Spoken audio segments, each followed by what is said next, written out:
ओम नमो भगवती वासुदेवाय नमो। नमस्कार बंधुगण आपण मानकु आम यूट्यूब चैनल को स्वागत। आज भिडियो रे आमे आपण मानकु कहिबा पई जाउछु विशेष भाबरे 2 दिन महाभविष्यवाणी विषय।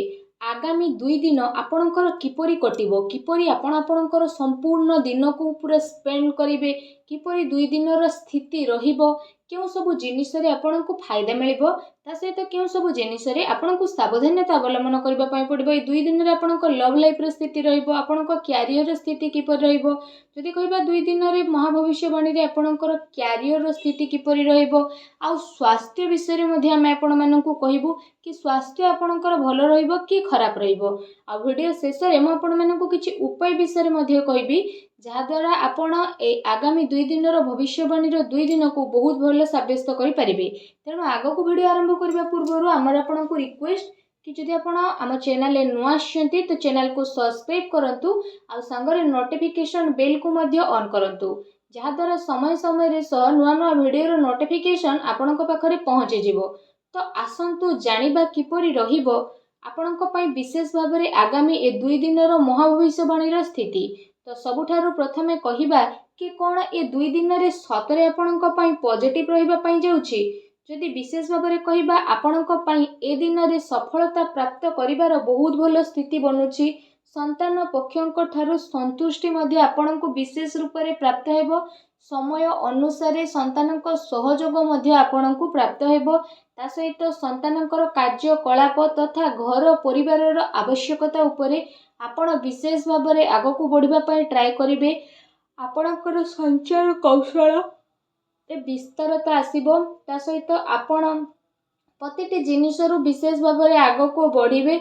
आ बहुत ही लाभ आपणको प्राप्त हेबो। नुआ नुआ फ्रेंड्स आपणकर बनिबे, नुआ योजना मध्ये आपण करिवे, जहा द्वारा आपणको बहुत ही अधिक सफलता मिलिबो। लंबा समय जहाँ भी अटक रही कार्य तो से कार्य आपण करिवे, आपणको उन्नति मिलिबो। या सहित जदि विशेष भाबरे कहिबा आपणक पई दूर यात्रा हेबो, जहाँ आपणक पई अति लाभदायक सिद्ध मध्ये हेबो। ता सहित से सबु द्वारा मध्ये आपणको बहुत अधिक लाभ मिलिबो। या सहित आपणकर मान सम्मान रे मध्ये वृद्धि घटिबो। मल्टीनेशनल कंपनी रे कार्य करुतबा लोकंक पई मध्ये ए समय बहुत ही भलो समय रहिबो। आपणकर अनेक महत्व आकांक्षा विशेष भाबरे पूर्ण हेबार संभावना रही, जहा द्वारा आपणक मन बहुत ही प्रसन्न रहिबो। पाठ पढ़ा संबंधित ए दिन रे आपणको बहुत ही भलो सफलता मध्ये प्राप्त हेबो। भूमि भवन वाहन किणे किणी पाई दिन आपणकर बहुत भलो रहिबो। एहा सहित जदि विशेष भाबरे कहिबा आपण निजे निज उपरे बहुत अधिक भरोसा करिवे। राजनैतिक क्षेत्र रे लाभ आपणको विशेष रूप रे प्राप्त हेबो। ता सहित ए 2 दिन रे जदि हम आपणको कहिबु संतानक प्रति आपणकर व्यवहार काफी भलो रहिबो। संतानकर व्यवहार द्वारा आपण काफी संतुष्ट हेबे। विद्यार्थी को तांको परिणाम रे ए दिन रे विशेष रूप रे सफलता प्राप्त हेबो। जो दिन पाई आपण परिश्रम करितिले से परिश्रम रे सफलता मिलिबो। ता सहित आपण आपणकर ज्ञान को बढ़ाइबा आ लोकंक द्वारा निजर विचार बांटिबारे आपण समर्थ हेबे। आपण अन्यर जरूरत को ध्यान रे रखिकी सामान्य ठारू अधिक विचारशील मध्ये नजर आसीबे। ता सहित आपणकर इच्छा आपणको सहयोग करिबा पई प्रेरित मध्ये विशेष भाबरे करिवो। मित्र भाई बंधु इत्यादि सह बहुत ही भलो संबंध आपणकर रहिबो, जहा द्वारा काम कार्य सहित घर परिवार रे मध्ये जणे आउ जनक प्रति काफी भलो संभावना उत्पन्न मध्ये करिवे, जहा द्वारा आपणक मन बहुत ही प्रसन्न रहिबो। आसंतु जानिबा ए दिन रे आपणक पई कोन नेगेटिव रहिबो। कौनसी प्रकार वित्तीय निवेश पई ए दिन आपण भाबी चिंती के आगो को बढ़ंतु। कौनसी क्षेत्र जदि विशेष भाबरे आपणको सुलझा नहीं कि आपण काम करबा पई ट्राई करंतु, एहा आपणक पई काफी भलो रहिबो। ता सहित ए दिन रे आपण कौनसी अजणा स्थिति उत्पन्न मध्ये होई पारे, तेणु टिके सावधान रहतु। एहा सहित जदि विशेष भाबरे कहिबा आपणको आपणकर कार्य क्षेत्र रे टिके ध्यान देबार आवश्यकता रहिछि, कारण आपणक विरुद्ध रे ए दिन रे कौनसी षडयंत्र होई पारे, किंबा आपणक विरुद्ध रे किए कौनसी चाल मध्ये चली पारे, जोथि पई आपणको मान हानि रो स्थिति उठेबाकू पड़िबो। आपण आपणकर कार्य पूरा ईमानदारी सह करंतु, କାହାକୁ ବି ପଇସା ଅଯଥାରେ ଦିଅନ୍ତୁ ନାହିଁ, ଯାହାଦ୍ୱାରା ଆପଣଙ୍କୁ ପ୍ରୋବ୍ଲେମ୍ ଫେସ୍ କରିବା ପାଇଁ ପଡ଼ିବ। ଅଫିସ୍ ବା କାର୍ଯ୍ୟାଳୟରେ ଆପଣ ଆପଣଙ୍କର ସହକର୍ମୀଙ୍କ ଉପରେ ଭରସା କରନ୍ତୁ ନାହିଁ। ଯଦି ଆପଣ ଏପରି କରୁଛନ୍ତି ତ ସେସବୁ ଆପଣଙ୍କ ଭରସାର ନାଜାଇଜ ଫାଇଦା ମଧ୍ୟ ଉଠାଇ ପାରନ୍ତି, ଆଉ ଆପଣଙ୍କୁ ଲୁଚି ଛୁପି ନୁକସାନ ମଧ୍ୟ ହୋଇପାରେ, ଯେଉଁ କାରଣ ପାଇଁ ଅଫିସରେ ଆପଣଙ୍କର ଛବିକୁ ନୁକସାନ ଉଠାଇବା ପାଇଁ ମଧ୍ୟ ପଡ଼ିପାରେ। ତେଣୁ ଆପଣ ସାବଧାନ ରୁହନ୍ତୁ। ଆସନ୍ତୁ ଜାଣିବା ଏ ଦିନରେ ଆପଣଙ୍କର ଲଭ୍ ଲାଇଫ୍ କିପରି ରହିବ। ଆପଣଙ୍କର ଜୀବନ ସାଥୀ ଆପଣଙ୍କୁ ଆପଣଙ୍କର ପ୍ରତ୍ୟେକ କାର୍ଯ୍ୟରେ ସମର୍ଥନ ଦେବେ, ଆଉ ସମୟ ଆସିବା ଦ୍ୱାରା ଆପଣଙ୍କର ସବୁକିଛି ବଦଳିଯିବ, ଆଉ ଯାହାର ପରିଣାମ ସ୍ୱରୂପ ଆପଣଙ୍କର ବ୍ୟାପାରିକ ଜୀବନ କାଫି ବହୁତ ଭଲ ଆଉ ଶୁଭଦାୟକ ରହିବ। ଜୀବନ ସାଥୀଙ୍କ ସହ ମଧୁର ସମ୍ବନ୍ଧ ହେବାର ବିଶେଷ ରୂପରେ ସମ୍ଭାବନା ବନୁଛି, ତଥା ଆବଶ୍ୟକତା ଅନୁସାରେ ସବୁ ଜାଗାରେ ଜୀବନସାଥୀଙ୍କର ସହଯୋଗ ଆପଣଙ୍କୁ ପ୍ରାପ୍ତ ହେବ।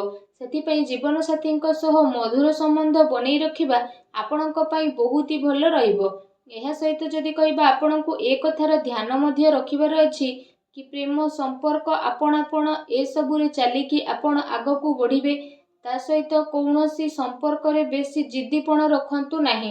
ଭାବି ଚିନ୍ତିକି ଆପଣ କାର୍ଯ୍ୟ କରନ୍ତୁ। ସ୍ଥିତି ଆପଣଙ୍କ ପାଇଁ ବହୁତ ଭଲ ରହିବ। ଏ ଦିନ ଆପଣଙ୍କ ପ୍ରେମ ଜୀବନ ପାଇଁ ବହୁତ ଭଲ ଦିନ ସାବ୍ୟସ୍ତ ହେବ। ଏ ଦିନର ଆପଣଙ୍କୁ ଅବଶ୍ୟ ହିଁ ଲାଭ ଉଠାଇବାର ରହିଛି। ଆସନ୍ତୁ ଜାଣିବେ ଏ ସମୟରେ ଆପଣଙ୍କର ବ୍ୟବସାୟ ଓ କ୍ୟାରିୟର ସ୍ଥିତି କିପରି ରହିବ। ଏ ସମୟ ଯଦି କହିବା ଆପଣଙ୍କ ପାଇଁ ବହୁତ ଶୁଭଫଳଦାୟକ ରହିବ। ବ୍ୟାପାର ଧନ୍ଦା ଆପଣଙ୍କର ଭଲରେ ଚାଲିବ, ଆଉ ଆର୍ଥିକ ସ୍ଥିତି ଆପଣଙ୍କର କାଫି ମଜବୁତ ରହିବ।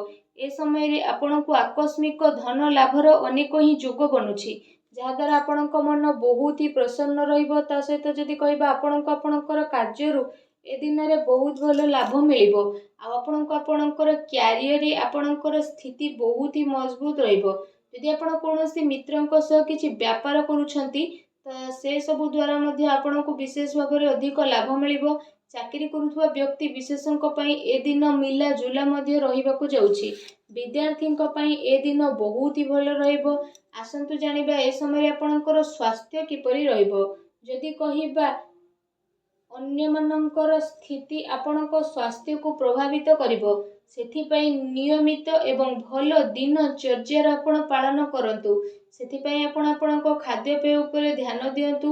ତା ସହିତ ନିଜ ସ୍ୱାସ୍ଥ୍ୟକୁ ଆହୁରି ଅଧିକ ଭଲ ରଖିବା ପାଇଁ ଆପଣ ପ୍ରତ୍ୟେକ ଦିନ ଯୋଗ କରନ୍ତୁ, ବ୍ୟାୟାମ କରନ୍ତୁ ଏବଂ ସୁସ୍ଥ ରୁହନ୍ତୁ।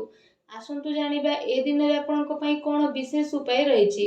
ଏ ଦିନରେ ଆପଣ ବିଶେଷ ଭାବରେ ସ୍ନାନ କରିସାରିବା ପରେ ଗୋଟେ ନଡ଼ିଆକୁ ବିଶେଷ ଭାବରେ ହଳଦିଆ ବସ୍ତ୍ରରେ ବାନ୍ଧିକି ଆପଣ ଗରିବ ଲୋକଙ୍କୁ ବାଣ୍ଟେଇ ଦିଅନ୍ତୁ। ତା ସହିତ ଗାଈକୁ ଖାଇବାକୁ ଦିଅନ୍ତୁ ଓ ଆପଣ ବିଶେଷ ଭାବରେ ସୂର୍ଯ୍ୟଦେବଙ୍କୁ ଜଳାର୍ଘ୍ୟ ଅର୍ପଣ କରନ୍ତୁ। ଏପରି କରିବା ଦ୍ୱାରା ଆପଣଙ୍କ ଜୀବନରେ ଯାହା ବି ଛୋଟ ମୋଟ ପ୍ରୋବ୍ଲେମ୍ ଚାଲୁଛି, ଯାହା ବି ଅଶାନ୍ତି ଚାଲୁଛି, ସବୁ ଦୂର ହେବ ଆଉ ଶୁଭଫଳ ପ୍ରାପ୍ତ ହେବ।